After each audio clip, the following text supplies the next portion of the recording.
प्रधानमंत्री नरेंद्र मोदी 1 नवंबर को राजस्थान आ सकते हैं। इस बार मोदी का मानगढ़ धाम आने का कार्यक्रम बन रहा है, जहां वो 109 साल पहले शहीद हुए सैकड़ों आदिवासियों को श्रद्धासुमन अर्पित करेंगे। साथ ही बड़ी जनसभा को भी संबोधित कर सकते हैं।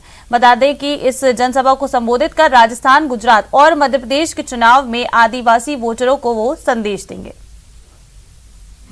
मानगढ़ धाम को राजस्थान का जलियांवाला बाग भी कहा जाता है। गुजरात, राजस्थान और मध्य प्रदेश के बॉर्डर पर होने और आदिवासी बहुलता की वजह से इस इलाके की अपनी राजनीतिक पहचान भी है। मानगढ़ से सधेंगे आदिवासी वोट।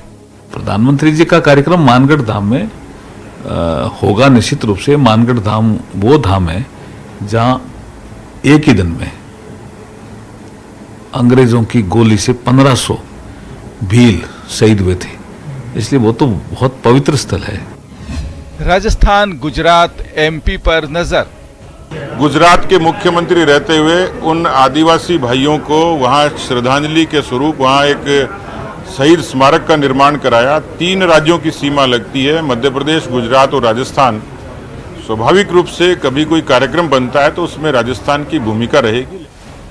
राजस्थान चुनाव में अभी देरी है, लेकिन गुजरात चुनाव सिर पर है। बीजेपी आदिवासियों के पवित्र स्थल मानगढ़ में पीएम मोदी के कार्यक्रम के जरिए तीनों राज्यों में बसने वाली आदिवासी आबादी पर फोकस करना चाहती है। 1913 में वहां 1500 लोगों की शहादत हुई थी अंग्रेजों से लड़ते हुए, और आज भी उस घाटी पर नहीं मानू रे भुरेठिया ये गूंजता है। मानगढ़ धाम को विकसित करने में सबसे पहले किसी का योगदान है तो देश के यशस्वी प्रधानमंत्री नरेंद्र मोदी जी का है। राजस्थान, गुजरात और एमपी की सीमा पर होने के कारण मानगढ़ आदिवासियों की आस्था का बड़ा केंद्र है और यहाँ होने वाले कार्यक्रमों की गूंज राजस्थान, एमपी और गुजरात में एक साथ सुनाई देती है। बीजेपी गुजरात के आदिवासी वोट बैंक को साधने के लिए मानगढ़ में पीएम मोदी की बड़ी जनसभा कराने की तैयारी कर रही है, जहां गुजरात के सीएम रहते नरेंद्र मोदी 10 साल पहले आए थे। देखिए, इसको व्यापक स्तर पर देखना चाहिए। आदिवासियों के लिए जो मोदी सरकार में काम किया है वो अद्भुत काम किया है।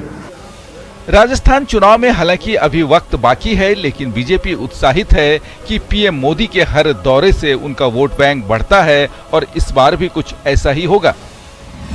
आपको बता दें कि राजस्थान में एसटी के लिए 25 विधानसभा सीटें आरक्षित हैं।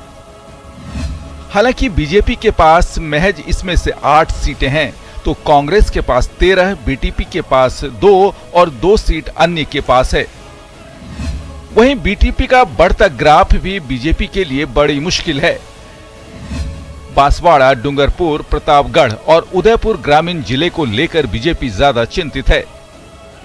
बीजेपी पीएम मोदी के इस दौरे से एक तीर से कई निशाना साधना चाहती है। एक और वो कांग्रेस के वोट बैंक में सेंध मारने की कोशिश करेगी, तो बीटीपी की ओर आकर्षित हो रहे युवाओं को पार्टी से करीब लाने के अभियान को आगे बढ़ाएगी। पिछले दिनों गुजरात दौरे पर पीएम मोदी ने राजस्थान के सिरोही जिले की संक्षिप्त यात्रा की थी और वादा करके गए थे कि वो जल्द वापस आएंगे, और अब वो वादा पूरा होता नजर आ रहा है। गुजरात में चुनाव होने जा रहे हैं और इस इलाके का आदिवासी समुदाय गुजरात के वोट को प्रभावित करता है। जाहिर है, प्रधानमंत्री नरेंद्र मोदी का दौरा कराकर बीजेपी आदिवासी वोट को अपने साथ जोड़े रखना चाहती है, ताकि उसे गुजरात के विधानसभा चुनाव में किसी दिक्कत का सामना न करना पड़े। कैमरा पर्सन शेर सिंह के साथ बाबूलाल धायल, न्यूज़ 18, जयपुर।